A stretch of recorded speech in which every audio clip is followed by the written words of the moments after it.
Hello everyone, welcome to our course. तो हम यहाँ पे मॉडर्न हिस्ट्री की बात कर रहे हैं। मॉडर्न हिस्ट्री में जो है काफ़ी सारे चेंजेस यहाँ पे आते हैं, उसके बारे में हमने बात की थी।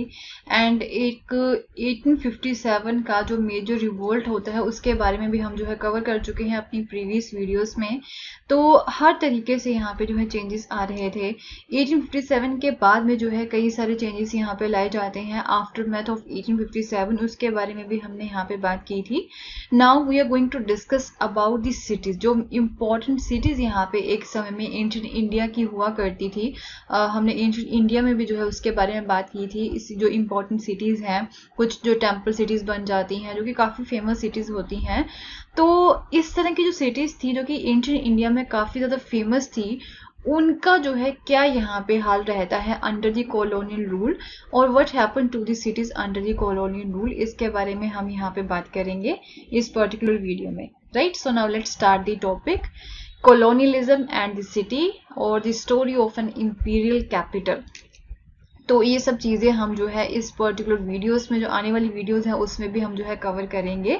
सो what happen to the cities under the colonial rule, हम यहाँ पे देख सकते हैं कि कंट्री साइड में जो लाइफ है वो किस तरह से चेंज हो रही है जब यहाँ पे ब्रिटिश पावर इस्टेब्लिश हो चुकी है। तो इस सेम पीरियड में अब सिटीज़ के साथ जो है क्या होता है, तो इसका आंसर हम यहाँ पे किस तरह से ढूंढ सकते हैं। इसका जो आंसर है वो डिपेंड करता है इस चीज़ के ऊपर कि किस काइंड के टाउन या फिर सिटी के बारे में हम यहाँ पे डिस्कस कर रहे हैं। राइट, तो अगर हम टेम्पल टाउन की बात करें, एंशिएंट इंडिया में हमने टेम्पल टाउन की भी बात की थी, आपने पढ़ा होगा प्रीवियस वीडियोस में, जो है मैंने कवर भी करवाया था इसके बारे में। तो जो टेम्पल टाउन है, लाइक यहाँ पे मदुरई का हो गया, okay, will not be the same as that of a manufacturing town like the Dhaka or a port like Surat, or towns that simultaneously served many different functions। okay, तो मदुरई जो है वो एक टेम्पल टाउन था। Mean वहाँ पे एक famous temple था, उसके इर्द गिर्द लोग वहाँ पे रह रहे थे। वहाँ पे जो है उन्होंने कई सारी जो चीज़ें होती हैं जो मंदिर में यूज़ की जाती हैं, या फिर और भी कई सारे जो क्राफ्ट्स हैं वो वहाँ पे जो लोग बेचना स्टार्ट कर देते हैं। तो एक तरह से वो टेम्पल की वजह से फेमस हुआ था। तो अगर टेम्पल टाउन की बात करें, वो जो है एक दूसरा जो टाउन है, यहाँ पे एक मैन्युफैक्चरिंग टाउन है डक्का, यहाँ पे जो है मैन्युफैक्चरिंग होती है। राइट, वो उससे जो है एक तरह से डिफरेंट होगा। जो हिस्ट्री है यहाँ पे टेम्पल टाउन की, वो एक मैन्युफैक्चरिंग टाउन से डिफरेंट होगी।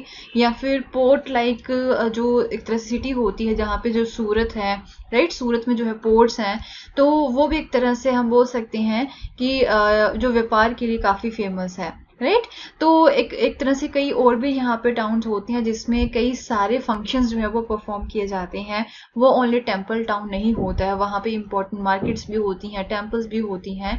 तो कोई ऐसे टाउन्स भी होते हैं जो कि डिफरेंट चीज़ों की वजह से भी फेमस होते हैं। तो हम बोल सकते हैं कि जो हिस्ट्री है इन सारे टाउन्स की वो डिफरेंट है यहाँ पे। ओके, तो अगर हम बात करें कि कोई जो पर्टिकुलर सिटी है उसके साथ ब्रिटिशर्स के पीरियड में क्या हुआ था, तो इसका आंसर जो है हम यही बोल सकते हैं कि जो है किस काइंड के टाउन की हम यहाँ पे बात कर रहे हैं, कि उसकी ब्रिटिशर्स के पीरियड में जो है क्या इम्पोर्टेंस थी। तो अब क्या था, हम जो वेस्टर्न वर्ल्ड की मॉडर्न सिटीज़ थी वो जो है इंडस्ट्रियलाइजेशन वहाँ पे काफ़ी ज़्यादा हो रहा था। हम ये देख सकते हैं ब्रिटिशर्स के समय में, कॉलोनियलिज्म के पीरियड में, जो एक तरह से वेस्टर्न वर्ल्ड की जो मॉडर्न सिटीज़ रहती हैं वहाँ पे काफ़ी ज़्यादा इंडस्ट्रियलाइजेशन हो रहा था। ब्रिटेन में इंडस्ट्रियल सिटीज़ थी लाइक लीड्स एंड मैनचेस्टर, जो है वो काफ़ी ज़्यादा रैपिडली ग्रो कर रही थी 19th एंड 20th सेंचुरी में। As more and more people जो है वो यहाँ पे जॉब्स को भी फाउंड कर रहे थे, housing and other facilities in these places, क्योंकि जो लोगों को यहाँ पे जॉब्स भी मिल रही थी, यहाँ पे घर भी रहने के लिए मिल रहे थे, या फिर कुछ और भी जो इम्पोर्टेंट फैसिलिटीज होती हैं वो इन जगह पे मिल रही थी। However unlike western Europe, Indian cities जो है वो 19th सेंचुरी में इतना रैपिडली एक्सपेंड नहीं होती हैं। अगर हम वेस्टर्न मॉडल वर्ल्ड की बात करें, वहाँ पे ब्रिटिशर्स की, ब्रिटेन की बात करें, लाइक लीड्स मैनचेस्टर जैसी सिटीज होगी, वो तो काफ़ी रैपिडली ग्रो कर रही थी। बट इंडियन सिटीज़ की अगर हम यहाँ पे बात करें तो 19th सेंचुरी में वो ग्रो नहीं करती हैं। ओके, ऐसा क्या रीज़न था, वो चीज़ हम यहाँ पे देखेंगे। In the late 18th century जो कलकत्ता, बॉम्बे एंड मद्रास जो है वो तो यहाँ पे काफ़ी ज़्यादा राइज होती हैं। तो ये भी चीज़ आपको माइंड में रखनी है कि लेट 18th सेंचुरी में कलकत्ता, बॉम्बे एंड मद्रास जो है उसकी इम्पोर्टेंस जो है वो यहाँ पे बढ़ जाती है, क्योंकि वो प्रेसिडेंसी सिटीज़ बन जाती हैं। ओके, वो जो है ब्रिटिश पावर का एक इम्पॉर्टेंट सेंटर्स बन जाती हैं। And at the same time जो एक तरह से स्मॉलर सिटीज़ थी जो कि एंशिएंट इंडिया में काफ़ी ज़्यादा फेमस हो रही थी, वो डिक्लाइन हो रही थी। तो मैनी टाउन्स जो मैन्युफैक्चरिंग स्पेशलाइज्ड गुड्स जो थी यहाँ पे वो डिक्लाइन हो रहे थे due to the drop in the demand for what they produce. कई ऐसी भी सिटीज़ थी जहाँ पे जो है इम्पॉर्टेंट जो गुड्स थी, जो कि स्पेशलाइज्ड गुड्स जो होती वो वहाँ पे बनाई जाती थी, तो वो जो है डिक्लाइन हो रही थी, क्योंकि उनकी जो डिमांड थी, उनकी चीज़ों की जो डिमांड थी वो यहाँ पे कम हो रही थी। तो ओल्ड ट्रेडिंग सेंटर एंड जो पोर्ट्स हैं वो यहाँ पे अब सर्वाइव नहीं कर पा रहे थे, क्योंकि वहाँ पे जो पहले ट्रेड हुआ करता था एक समय में, पुरानी सिटीज में जो ट्रेड हुआ करता था वो जो है अब दूसरी जगह पे जो है मूव ऑन कर चुके थे जो लोग थे वहां पे। सो सिमिलरली जो अर्लियर सेंटर थे रीजनल पावर के वो भी कोलैप्स हो चुके थे। बड़ी जो एक तरह से मुगल पावर है वो भी कोलैप्स हो चुकी थी। लोकल रूलर्स जो होते हैं उन्हें भी डिफीट कर दिया गया था ब्रिटिशर्स के द्वारा। नए सेंटर जो होते हैं एडमिनिस्ट्रेशन के वो यहाँ पे इमर्ज हो जाते हैं। तो हर तरह से अगर इंडियन सिटीज की बात करें, वेदर कोई भी इंडियन सिटी वहाँ पे मैन्युफैक्चरिंग के लिए, किसी पर्टिकुलर चीज की मैन्युफैक्चरिंग के लिए फेमस हो, वो भी डिक्लाइन हो रही थी। ओके, क्योंकि वहाँ की जो डिमांड थी उस चीज़ों की वो ख़त्म हो रही थी। जो ओल्ड ट्रेडिंग सेंटर्स थे या फिर जो पोर्ट्स थे वो भी सर्वाइव नहीं कर पाते हैं, क्योंकि अब जो है एक तरह से ट्रेड किसी और जगह पे हो रहा था। तो जो शिप्स है वो किसी और जगह से जो है वो व्यापार कर रही थी। तो रीजनल पावर जो थी वो भी यहाँ पे एक तरह से कोलैप्स हो चुकी थी, जो कि इस तरह के टाउन्स को काफ़ी ज़्यादा जो है वो फ्लरिश करवाने के लिए हेल्प किया करते थे। तो नए सेंटर जो होते हैं एडमिनिस्ट्रेशन के वो भी अब यहाँ पे इमर्ज हो रहे थे। So this process is often described as the deurbanization. Okay, deurbanization यहाँ पे हो रहा था। लाइक जो मसूलीपट्टनम, जिसे उस समय में मछलीपट्टनम बोला जाता था, सूरत हो गया, सिरिंगापट्टनम जो है वो जो है एक तरह से डी अर्बनाइज्ड हो जाती हैं during the 19th century.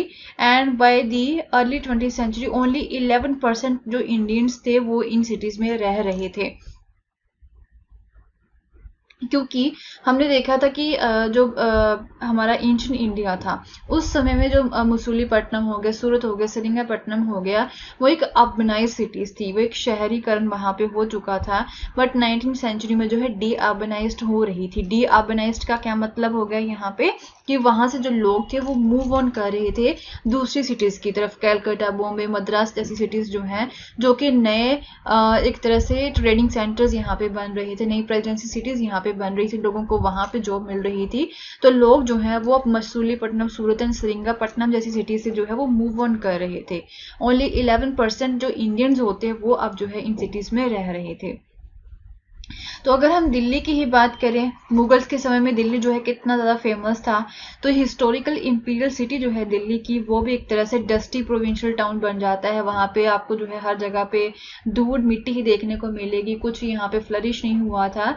And उसके बाद में जो है 1912 में जब ब्रिटिशर्स इसे अपना कैपिटल बनाते हैं, उसे रीबिल्ड करते हैं, तब जाके जो है ये थोड़ा सा अर्बनाइज्ड होती है। हाउएवर जो है जो 19th सेंचुरी की बात करें तो उस समय में तो जो है एक तरह से इसका काफी ज्यादा बुरा हाल था। ओके, तो ये थोड़ा सा एक तरह से डेफिनेशन यहाँ पे बताई हुई है। प्रेसिडेंसी क्या होती है?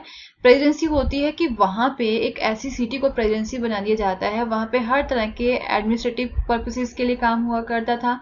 Colonial India was divided into the 3 presidency. तो कॉलोनियल इंडिया के अंडर जो है 3 प्रेसिडेंसीज यहाँ पे बनाई गई थी, Bombay, Madras and Bengal, which develop from the East India companies factories. वहां पे फैक्ट्रीज बनाई गई थी ईस्ट इंडिया कंपनी की, सूरत, मद्रास एंड कलकत्ता में भी। Okay, so will continue with the new topic in our next video. अगर आपको मेरा कोर्स पसंद आया तो इसे शेयर करना ना भूलें। Thank you so much, have a nice day, bye bye.